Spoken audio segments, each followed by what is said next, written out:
5ই আগস্টের পর বিপ্লব বিপ্লব বলেন বলেন না, কথা বলেন না। 5ই আগস্ট বাংলাদেশে বিপ্লব হয়েছে না অভ্যুত্থান হয়েছে? কোনটা হয়েছে? অভ্যুত্থান। বিপ্লব হয় নাই। বিপ্লব ভিন্ন জিনিস।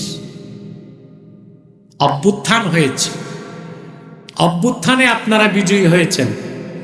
বিপ্লব হচ্ছে সত্যের পক্ষে, স্রোতের প্রতিকূলে সত্যের ঝান্ডা হাতে অবিচল দাঁড়িয়ে থাকার নাম বিপ্লব। এই পৃথিবীতে প্রথম বিপ্লবী পুরুষ হচ্ছেন ইব্রাহিম খলিলুল্লাহ। সুবহানাল্লাহ বল। ওনার থেকেই তো আমরা বিপ্লব শিখেছি, ঠিক না? তিনি ঈমানের প্রকাশ করলেন। আল্লাহ বললেন আসলিম, মুসলিম হও, আত্মসমর্পণ করো, ইসলামে প্রবেশ করো। আর ইসলাম মানে হচ্ছে ঈমান আনার পরে বিনা প্রশ্নে আল্লাহর আনুগত্যকে মেনে নেবার নাম কি? আমি বুঝাতে পারতেছি? আগে কি আনুগত্য না আগে ঈমান? তারপর ইব্রাহিম আলাইহিস সালাম একের পর এক পরীক্ষা দিয়ে আল্লাহর আনুগত্যের প্রকাশ করছেন কিনা। প্রথমেই তার সংঘাত শুরু হলো তার গোষ্ঠীর সাথে। তিনি যে তাদেরকে বুঝালেন, তোমরা হাতে বানাও এইসব দেব দেবী, তোমরাই তো এদেরকে তৈরি করছো, আবার এদের কাছে তোমরাই কেন চাও? এটা তো চরম আনসাইন্টিফিক এবং আনলজিকটিক, অবৈজ্ঞানিক, অযৌক্তিক একটা কাজ করতেছো কেন? এগুলোকে তো তোমরাই বানাইছো, তো তোমরা নিজেরা যাদেরকে বানালা ওরা তোমাদেরকে কি দিবে? কথা শুনতেছেন? তিনি তাদেরকে যুক্তি দিলেন, প্রমাণ দিলেন, তারা মানতে চায় না।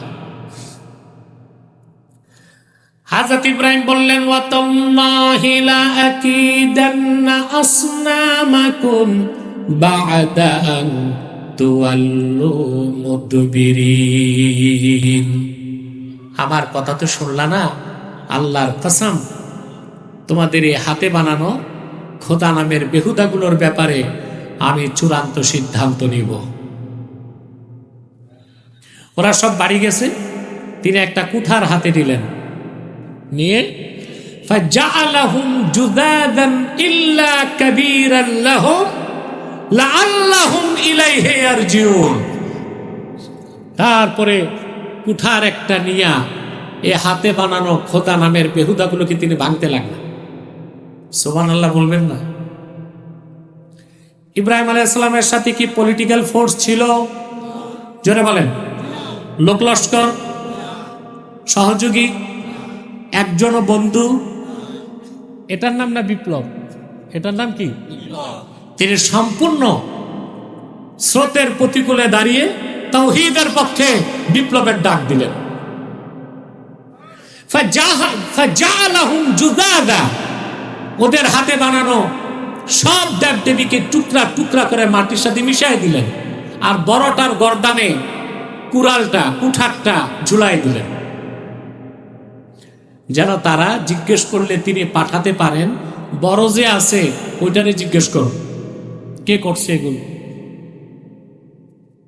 সকালবেলা সব এসে দেখে খোদাদের দুর্দশা, একটাও দাঁড়ায় নাই, সব। দেখেন, বিপ্লবীর নাম কখনো গোপন থাকে না। সুফি, মুফতি, বক্তা, দাঈ, তাদের কাজে পার্থক্য থাকে। সুফি দরবেশ কাফেরকে কাফের জানে বলতে চায় না, এটা সুফিদের চরিত্র। কিন্তু কাফেরকে কি বলে? কাফের জানে। মুফতির কাজকে কাফের তা ঘোষণা দেওয়া, দাঈ ইলাল্লাহর কাজ সেই ঘোষণাকে প্রচার করে দেওয়া। কিন্তু বিপ্লবী চরিত্র এমন এক চরিত্র, সে কখনো গোপন থাকতে পারে না, এটা প্রকাশ ঘটবে। লোকেরা বললে এত বড় দুঃসাহস কে করেছে? জবাব দিল তারা, ক্বালু সামি'না ফাতান ইয়াযকুরুহুম ইউকালু লাহু ইব্রাহিম। আমরা এক যুবকের নাম শুনেছি, সেই গায়রুল্লাহকে অস্বীকার করে, দেব দেবী সূর্য চন্দ্র নক্ষত্র একটাকেও সে বিশ্বাস করে না, এটা তার কাজ। চতুর্দিক হযরত ইব্রাহিমের কথা ছড়িয়ে গেল। দেশের স্বৈর শাসক ছিল নমরুদ। কে ছিল? নমরুদ। মন্ত্রী পরিষদ ডাকছে, ডেকে বলল, এত বড় দুঃসাহসিক কাজ যে করছে তার শাস্তি কি হওয়া উচিত? মন্ত্রী পরিষদ বসে নমরুদকে সিদ্ধান্ত দিল, হাররিকুহু ওয়ানসুরু আলিহাতাকুম ইন কুনতুম ফাইলিন। একটাই শাস্তি, ইব্রাহিমকে ধরে আগুনে দাও। ঘটনা আপনারা জানেন, আমি ঘটনাটা বলবো না। আগুনে হযরত ইব্রাহিমের একটা পশমও জ্বালাতে পারছে? আল্লাহর হুকুমে তিনি তাওহীদের দাওয়াত দিলেন, আল্লাহর হুকুমে তিনি আগুনে গেলেন, আগুন থেকে বেরিয়ে আসলেন অক্ষত। আল্লাহ হুকুম করলেন এবার দেশ ছাড়ো। তিনি ইরাক ছেড়ে চলে গেলেন সিরিয়াতে। কোথায়? দেশ ছাড়লেন। ওখানে যাবার পর কেনান, সিরিয়াটা হচ্ছে, আপনারা বুঝবেন, তুরস্কের বিরাট অংশ, ইরাকের একটা অংশ, এর পাশেই সিরিয়া। সিরিয়া, লেবানন, জর্ডান, এ সবটা নিয়ে হচ্ছে শাম, যে শামের রাজধানীকে বলা হয়েছে কোরআনে রোম। কি বলা হয়েছে? তিনি সেখানে চলে গেলেন। মেরা জল রহা হে সিনা, ये दवा वही मिलेगी, मुझे ले चलो मदीना। अल्लाहुम्मा सल्ली अला सय्यदिना मौलाना मुहम्मद।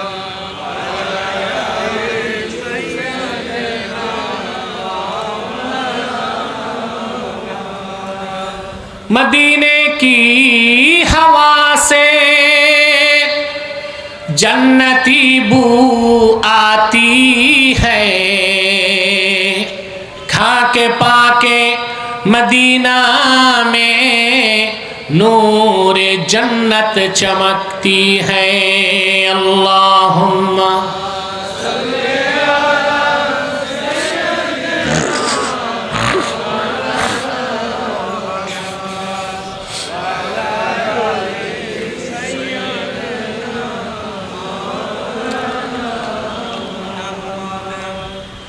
मुहम्मदुन रसूलुल्लाह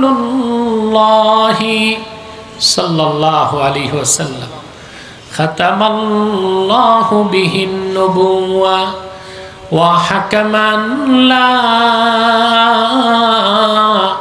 नबिय बअदहु बलगल उला बिकमालिही।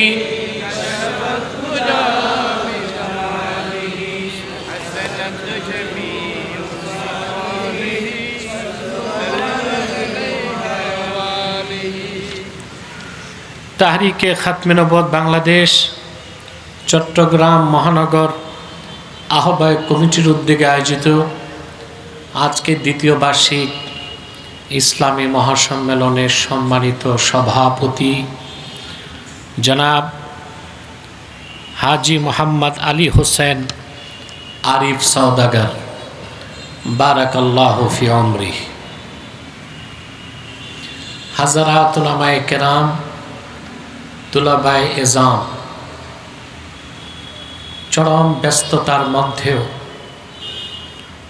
প্রচণ্ড শীতকে উপেক্ষা করে আজকের এই মহতি বরকতপূর্ণ মাহফিলে যারা উপস্থিত হয়েছেন তাদের সকলকে আমার পক্ষ থেকে হৃদয় নিংড়ানো ভালোবাসা, শুভেচ্ছা এবং অভিনন্দন জ্ঞাপন করছি।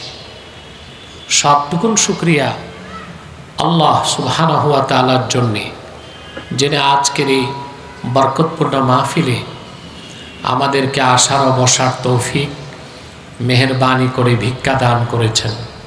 সেজন্য আসুন আমরা সকলে একবার অবনত চিত্তে হৃদয়ের আবেগ অনুভূতি উজাড় করে সমবেত কণ্ঠে রাতের নীরবতা নিস্তব্ধতা ভঙ্গ করে সিংহের মতো গর্জন করে একবার বলি আলহামদুলিল্লাহ। অগণিত অসংখ্য দরুদ ও সালাম আল্লাহর সৃষ্টির প্রধান আকর্ষণ, বিশ্বসভার সভাপতি,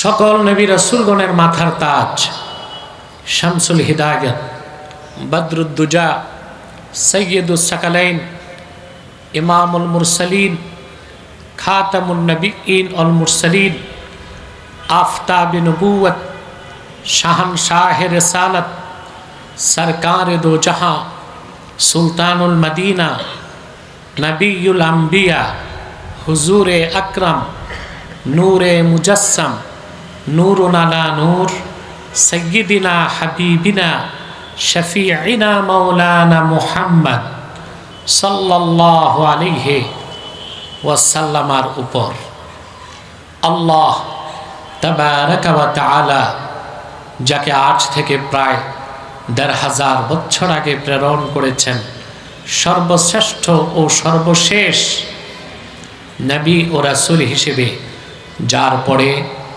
আজ পর্যন্ত পৃথিবীতে অবশ্যই কোনো প্রকার নবী কিংবা রাসূল অবশ্যই আসে নাই, অবশ্যই এখনো নাই, অবশ্যই কিয়ামত পর্যন্ত আসবে না। সম্মানিত সুধী, আজকের অনুষ্ঠান আপনারা দেখতে পাচ্ছেন তাহরিকে খাতমে নবুয়ত বাংলাদেশের চট্টগ্রাম মহানগর আহ্বায়ক কমিটির উদ্যোগে। মাইকে ইকো হবে না, ইকো বন্ধ করো, হর্নে সাউন্ড লাগবে।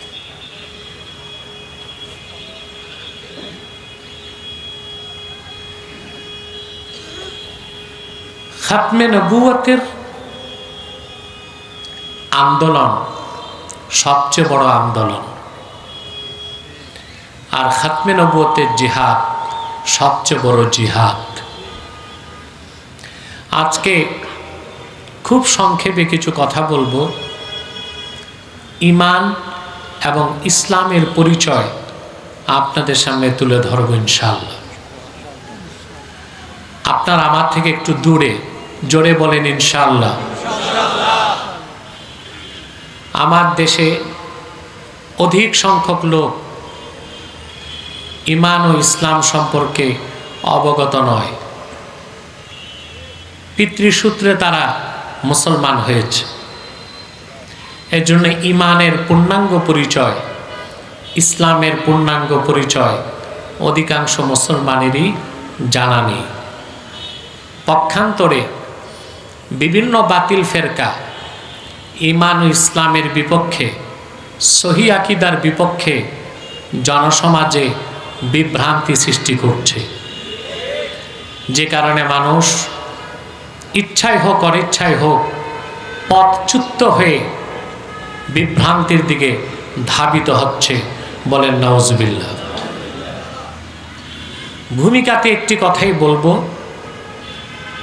এখানে যারা এসেছেন, এখানে আসার পেছনে পার্থিব জাগতিক আর্থিক বা রাজনৈতিক কোনো স্বার্থ আছে? আমরা এসেছি শুধুমাত্র আল্লাহ তার হাবিব সাল্লাল্লাহু আলাইহি সাল্লামের রেজামন্দি হাসিল করার জন্য। ঠিক না ভাই? প্রতি শ্বাসে 10টি নেকি পাচ্ছেন, আলহামদুলিল্লাহ বলে। হেঁটে এসেছেন, প্রতি কদমে 10টি নেকি পেয়েছেন। আপনারা এখানে বসেছেন দ্বীনের কথা শুনতে, আকাশে জমিনে নদী আর সমুদ্রে আপনাদের জন্য দোয়া চলতেছে। এটা আমার কথা নয়, ইবনে মাজাহ শরীফের হাদিস।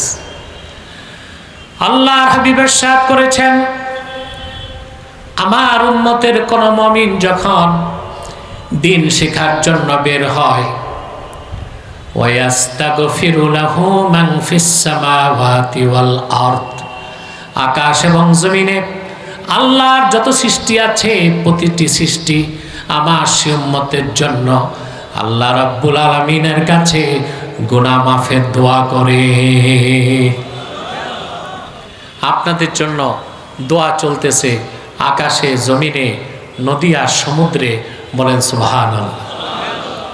আপনারা খুশি আছেন? বেজার শুধু শয়তান। বেজার কে? শয়তানও বেজার, তার চেলাচামুন্ডারও বেজার। শয়তানের সব চেষ্টা ব্যর্থ। এখন একটা বাকি আছে, আপনাদেরকে মুনাজাতের আগে উঠানো যায় কিনা এই সুযোগ শয়তান পাবে? আমরা দিব? আমরা কি ন্যাক নিয়ত করে শয়তানের নাপাক গালে চপেটাঘাত করতে পারি? আমরা নিয়ত করছি কিছুক্ষণ পরই আজকের মুনাজাত করে গুনাহ মাফ করে নিষ্পাপ বেহেশতি আল্লাহওয়ালা হয়ে বাড়ি যেতে চাই। কারা কারা হাত তুলে আল্লাহ তাআলাকে দেখ।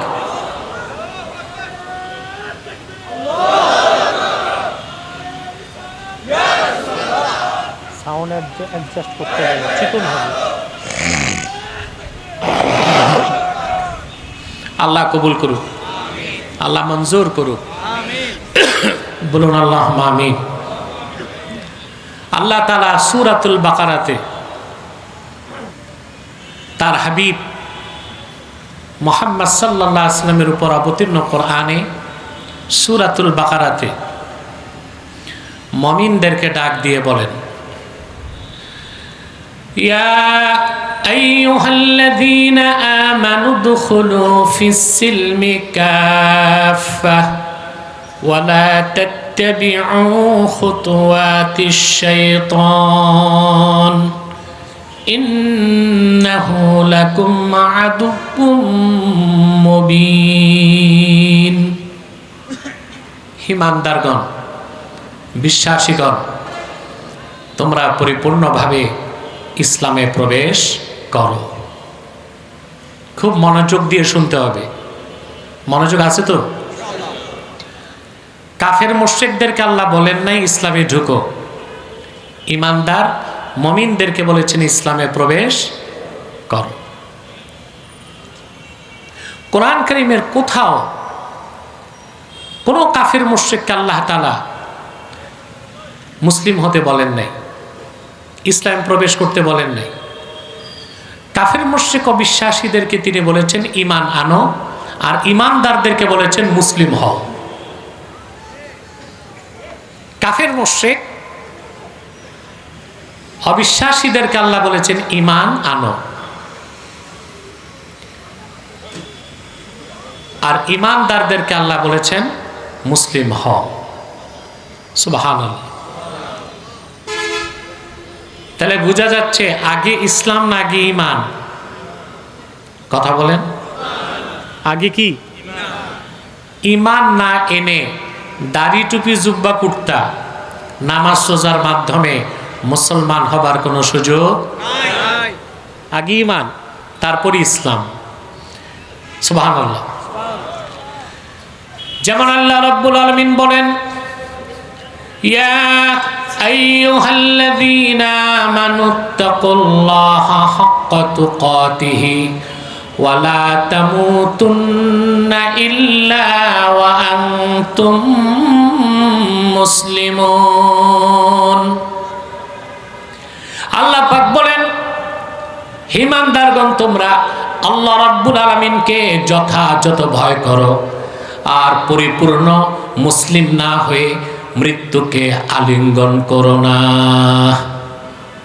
তা কাফের মুশরিককে তিনি মুসলিম হতে বলেন নাই, ঈমানদারদেরকে বলেছেন। কথা বলেন, তা আগে কি? ছেড়ে বলতে হবে, তারপরে কি? সুবহানাল্লাহ। তার মানে হচ্ছে ঈমান না এনে নামাজ রোজা হজ যাকাতের মাধ্যমে মুসলিম হবার কোনো সুযোগ নেই। আমাদের দেশে একটি হাদিসের অপব্যাখ্যা করা হয়। আল্লাহর হাবিব সাল্লাল্লাহু আলাইহি ওয়াসাল্লাম ইরশাদ করেছেন, মান সাল্লা সালাতানা ওয়াস্তাকবালা কিবলাতানা ওয়া আকালা যাবিহাতানা ফাযালিকাল মুসলিম, যে ব্যক্তি আমাদের নামাজ পড়লো, আমাদের কিবলাকে মানলো, আমাদের জবাইকৃত পশুর গোশত খেলো, সে লোকটা মুসলিম। অর্থ কি? ঈমান আনার পরে যে ব্যক্তি আমাদের নামাজ পড়লো, আমাদের কিবলা মানলো, আমাদের জবাইকৃত পশুর গোশত খেলো, সে লোকটাকে আমরা মুসলিম বলতে পারবো। কিন্তু ঈমান ছাড়া কেউ যদি নামাজ পড়ে, রোজা রাখে, হজ করে, দাড়ি টুপি জুব্বা কুর্তা রাখে, তাকে মুসলিম বলার কোনো সুযোগ নাই। শরীয়তে তার একটা পারিভাষিক নাম আছে, মুনাফিক। নাম কি? আজকে আলোচ্য বিষয়টি হচ্ছে ঈমান ও ইসলাম বিপরীতে কুফর। বিপরীতে, কারণ আমরা যদি ঈমান ও ইসলামকে না বুঝি, আমরা নিজেদেরকে মুসলিম হিসেবে টিকিয়ে রাখতে পারবো না। আর কাফের মুশরিকদের বাতিল আকীদা থেকে আমাদের কমিউনিটিকে, আমাদের সমাজকে আমরা হেফাজত করতে পারবো না।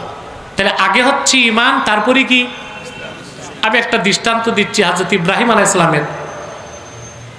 দেখুন, তার জন্ম ইরাকের বাবেলে। কোথায়? তিনি এমন এক পরিবেশে জন্ম নিলেন, আশপাশে সব পৌত্তলিক মূর্তি পূজারী। কেউ মূর্তি পূজারী, কেউ সূর্য পূজারী, কেউ নক্ষত্র পূজারী, কেউ চন্দ্র পূজারী। সব ন্যাচারালিস্ট, ম্যাটারালিস্ট, প্রকৃতি পূজারী, বস্তুবাদী। তিনি যখন বড় হলেন, আল্লাহ পাক কোরআন কারীমে বলেন, فَلَمَّا جَنَّ عَلَيْهِ اللَّيْلُ رَأَى كَوْكَبًا قَالَ هَذَا رَبِّي فَلَمَّا أَفَلَ قَالَ لَا أُحِبُّ الْآفِلِينَ। হযরত ইব্রাহিমকে রাত যখন আচ্ছন্ন করে ফেলল, আকাশের নক্ষত্রের দিকে তাকিয়ে তিনি বললেন, হাযা রব্বি, এটা আমার রব। ফালাম্মা আফালা ক্বালা লা উহিব্বুল আফিলিন। নক্ষত্রকে তিনি বললেন, এটা আমার রব। নক্ষত্র যখন ম্লান হয়ে গেল, তিনি বললেন, ম্লানশীল, ক্ষয়িঞ্চু, যার শক্তি কমে, এই রকম নাকেস কোন সত্তাকে ইব্রাহিম রব মানতে পারে না। এখানে একটা প্রশ্ন আসে, ইব্রাহিম আলাইহিস সালাম কি কিছু সময়ের জন্য নক্ষত্রকে রব মানছিলেন? জোরে বলতে হবে। যদি বলা হয় কিছু সময়ের জন্য তিনি নক্ষত্রকে রব মেনেছেন, তো বলতে হয় একটু শিরক করছিলেন। নাউজুবিল্লাহ। আল্লাহর কোন একজন পয়গম্বর জন্ম থেকে আল্লাহর কাছে যাওয়া পর্যন্ত শিরক আর কুফর তো দূরে থাক, একটা কবিরা বা সগীরা গুনাহ করে না। এটি আহলুস সুন্নাহ ওয়াল জামাতের আকীদা। আল আম্বিয়াউ মুনাজ্জাহুনা মিনাল কাবাইরি ওয়াস সাগাইর। নবীগণ কাবিরা এবং সগীরা গুনাহ থেকেও পবিত্র ছিলেন, বলেন সুবহানাল্লাহ। তাহলে এখানে অর্থ কি? তিনি যে বলেন হাযা রাব্বি, এটা আমার রব, এটার চমৎকার ব্যাখ্যা করেছেন আল্লামা জালালউদ্দিন সুয়ুতী রাহমাতুল্লাহি আলাইহি। তিনি বলেন, হযরত ইব্রাহিম যখন আকাশের নক্ষত্রের দিকে তাকিয়ে বলেছেন হাযা রাব্বি, ওনার পাশে ছিল নক্ষত্র পূজারীরা। তিনি তাদেরকে বলেছেন হাযা রব্বি আলা জামিকুম, নক্ষত্র পূজারীরা, তোমাদের ধারণায় এটা আমার রব, আমার ধারণায় না। কথা বুঝতেছেন? নক্ষত্র পূজারী যারা ছিল তাদেরকে তিনি বুঝাতে চাইলেন, হাযা রব্বি আলা জামিকুম, নক্ষত্র পূজারীরা, তোমাদের দৃষ্টিতে এটা আমার রব, কিন্তু এটা রব হইতে পারে না, এটা ম্লান হয়ে গেছে। তিনি বললেন, দেখো, তোমরা এমন একটা সত্তাকে রব মানো যার শক্তি কমে যায়, এটা কোনোদিন রব হইতে। তারপর দেখলেন চাঁদ। কি দেখলেন? فلما رأى القمر بازغا قال هذا ربي। আবার তিনি মুক্ত আকাশে পূর্ণিমার চাঁদকে দেখে বললেন, এটা আমার রব। একই অর্থ, চন্দ্র পূজারীরা, তোমাদের ধারণায় এটা আমার রব, আমার ধারণায় নয়। চাঁদ যখন ম্লান হয়ে গেল, তিনি বললেন, ইল্লাম ইয়াহদিনি রাব্বি লাআকুনান্না মিনাল কওমিদ দাল্লিন। আমার রব আল্লাহ আমাকে হেদায়েত যদি না করতেন, আমিও পথভ্রষ্টদের অন্তর্ভুক্ত হয়ে যেতাম।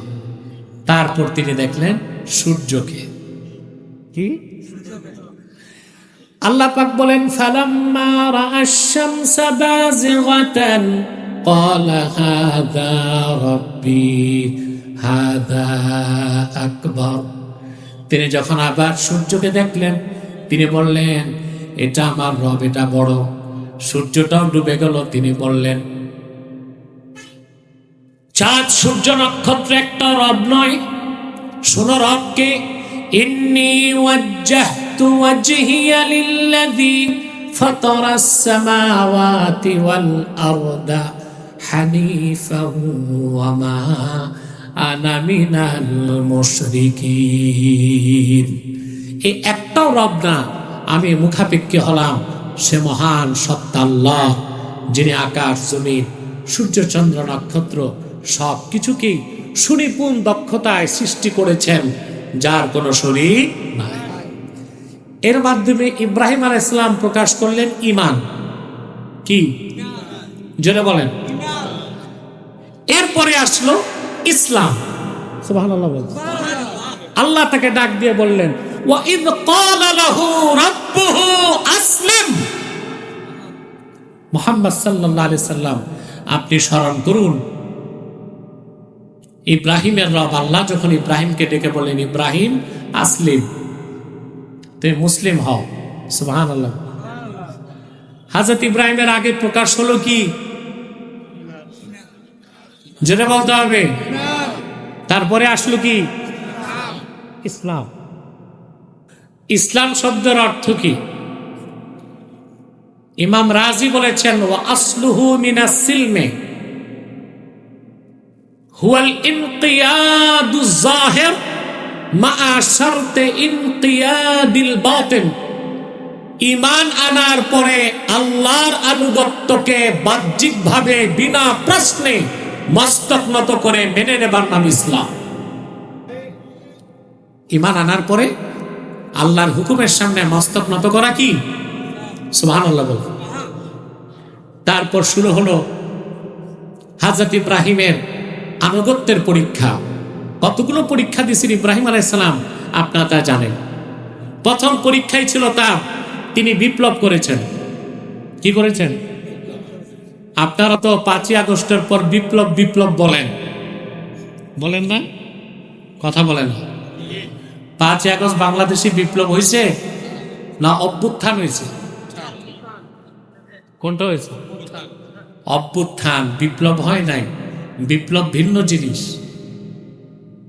অভ্যুত্থান হয়েছে, অভ্যুত্থানে আপনারা বিজয়ী হয়েছেন। বিপ্লব হচ্ছে সত্যের পক্ষে, স্রোতের প্রতিকূলে সত্যের ঝান্ডা হাতে অবিচল দাঁড়িয়ে থাকার নাম বিপ্লব। এই পৃথিবীতে প্রথম বিপ্লবী পুরুষ হচ্ছেন ইব্রাহিম খলিলুল্লাহ। সুবহানাল্লাহ। ওনার থেকেই তো আমরা বিপ্লব শিখেছি, ঠিক না? তিনি ঈমানের প্রকাশ করলেন। আল্লাহ বললেন, আসলিম, মুসলিম হও, আত্মসমর্পণ করো, ইসলামে প্রবেশ করো। আর ইসলাম মানে হচ্ছে ঈমান আনার পরে বিনা প্রশ্নে আল্লাহর আনুগত্যকে মেনে নেবার নাম কি? আমি বুঝাতে পারতেছি? আগে কি আনুগত্য না আগে ঈমান? তারপর ইব্রাহিম আলাইহিস সালাম একের পর এক পরীক্ষা দিয়ে আল্লাহর আনুগত্যের প্রকাশ করছেন কিনা। প্রথমেই তার সংঘাত শুরু হলো তার গোষ্ঠীর সাথে। তিনি যে তাদেরকে বুঝালেন তোমরা হাতে বানাও এইসব দেব দেবী, তোমরাই তো এদেরকে তৈরি করছো, আবার এদের কাছে তোমরাই কেন চাও? এটা তো চরম আনসাইন্টিফিক এবং আনলজিকটিক, অবৈজ্ঞানিক, অযৌক্তিক একটা কাজ করতেছো কেন? এগুলোকে তো তোমরাই বানাইছো, তো তোমরা নিজেরা যাদেরকে বানালা ওরা তোমাদেরকে কি দিবে? কথা শুনতেছেন? তিনি তাদেরকে যুক্তি দিলেন, প্রমাণ দিলেন, তারা মানতে চায় না। হযরত ইব্রাহিম বললেন, ওয়াতাল্লাহি লা আকিদান্না আসনামাকুম বা'দা আন তুওয়াল্লু মুদবিরিন। আমার কথা তো শুনলা না? আল্লাহর কসম, তোমাদের এই হাতে বানানো খোদা নামের বেহুদাগুলোর ব্যাপারে আমি চূড়ান্ত সিদ্ধান্ত নিব। ওরা সব বাড়ি গেছে, তিনি একটা কুঠার হাতে দিলেন, নিয়ে ফাজআলাহুম জুদাদান ইল্লা কাবীরান লাহুম লাআল্লাহুম ইলাইহি ইয়ারজিউন। তারপরে কুঠার একটা নিয়া এ হাতে বানানো খোদা নামের বেহুদাগুলোকে তিনি ভাঙতে লাগলেন। সুবহানাল্লাহ বলবেন না? ইব্রাহিম আলাইহিস সালামের সাথে কি পলিটিক্যাল ফোর্স ছিল? জোরে বলেন। লোক লস্কর, সহযোগী, একজন বন্ধু? এটার নাম না বিপ্লব? এটার নাম কি? তিনি সম্পূর্ণ স্রোতের প্রতিকূলে দাঁড়িয়ে তাওহীদের পক্ষে বিপ্লবের ডাক দিলেন। ফাজআলাহুম জুদাদা, ওদের হাতে বানানো সব দেবদেবীকে টুকরা টুকরা করে মাটির সাথে মিশিয়ে দিলেন, আর বড়টার গর্দানে কুড়ালটা, কুঠারটা ঝুলাই দিলেন, যেন তারা জিজ্ঞেস করলে তিনি পাঠাতে পারেন। বড় যে আছে ওইটারে জিজ্ঞেস করুন কে করছে এগুলো। সকালবেলা সব এসে দেখে খোদাদের দুর্দশা, একটাও দাঁড়ায় নাই, সব। দেখেন, বিপ্লবীর নাম কখনো গোপন থাকে না। সুফি, মুফতি, বক্তা, দাঈ, তাদের কাজে পার্থক্য থাকে। সুফি দরবেশ কাফেরকে কাফের জানে বলতে চায় না, এটা সুফিদের চরিত্র। কিন্তু কাফেরকে কি বলে? কাফের জানে। মুফতির কাজকে কাফের তা ঘোষণা দেওয়া, দাঈ ইলাল্লাহর কাজ সেই ঘোষণাকে প্রচার করে দেওয়া। কিন্তু বিপ্লবী চরিত্র এমন এক চরিত্র, সে কখনো গোপন থাকতে পারে না, এটা প্রকাশ ঘটবে। লোকেরা বললে এত বড় দুঃসাহস কে করেছে?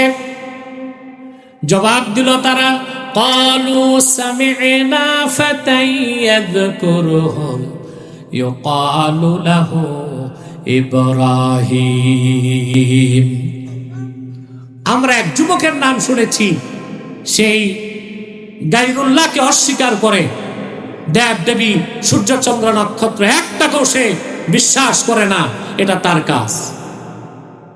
চতুর্দিক হযরত ইব্রাহিমের কথা ছড়িয়ে গেল। দেশের স্বৈর শাসক ছিল নমরুদ। কে ছিল? নমরুদ। মন্ত্রী পরিষদ ডাকছে, ডেকে বলল, এত বড় দুঃসাহসিক কাজ যে করছে তার শাস্তি কি হওয়া উচিত? মন্ত্রী পরিষদ বসে নমরুদকে সিদ্ধান্ত দিল, হাররিকুহু ওয়ানসুরু আলিহাতাকুম ইন কুনতুম ফাইলিন। একটাই শাস্তি, ইব্রাহিমকে ধরে আগুনে দাও। ঘটনা আপনারা জানেন, আমি ঘটনাটা বলবো না। আগুনে হযরত ইব্রাহিমের একটা পশমও জ্বালাতে পারছে? আল্লাহর হুকুমে তিনি তাওহীদের দাওয়াত দিলেন, আল্লাহর হুকুমে তিনি আগুনে গেলেন, আগুন থেকে বেরিয়ে আসলেন অক্ষত। আল্লাহ হুকুম করলেন এবার দেশ ছাড়ো। তিনি ইরাক ছেড়ে চলে গেলেন সিরিয়াতে। কোথায়? দেশ ছাড়লেন। ওখানে যাবার পর কেনান, সিরিয়াটা হচ্ছে আপনারা বুঝবেন তুরস্কের বিরাট অংশ, ইরাকের একটা অংশ, এর পাশেই সিরিয়া, সিরিয়া, লেবানন, জর্ডান, এ সবটা নিয়ে হচ্ছে শাম, যে শামের রাজধানীকে বলা হয়েছে কোরআনে রোম। কি বলা হয়েছে? তিনি সেখানে চলে গেলেন।